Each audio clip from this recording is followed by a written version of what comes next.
25-годишниот Мартин Гоџовски од Варош е среќниот фаќач на крст во водите на Охридското езеро. Гоџовски прв пат го фаќа светиот крст и очекува да му донесе здравје и голема среќа оваа година. По крстов веќе одам скоро 10 години. Голема желба ми беше да го фатам, барем неш во мојот живот, ото се деси, се осеќам прекрасно. Мислам дека ќе ми донесе многу голема среќа, благосостојба во фамилијата.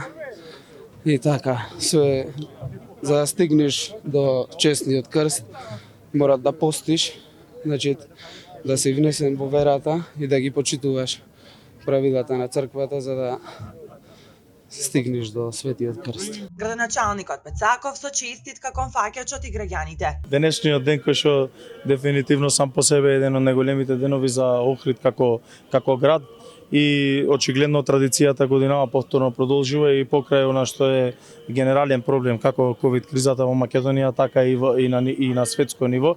Меѓутоа смогнавме сили, го организиравме оваа година и се надам веќе од наредната година во уште по нормални услови оваа манифестација ќе се одвива, помина се во најнормален ред. На фаќачот на крстот посакувам среќа, здравје, успехи и секако многу години да скока и понатаму по крстот и ако успее да го фаќа секако. Денешниот празник е посебен за граѓаните.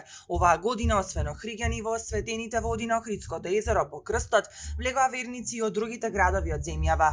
Ова е возвишено чувство за еден православен христијанин кој прави храбар подвиг на ова студено време да влезе во водите на Охридското езеро и да си го прими Бога во себе. После главната церемонија на фрлање на крстот, граѓани традиционално се искапија на Сараиште. Прославата продолжи на градскиот плоштад со музички концерт на Љубојна.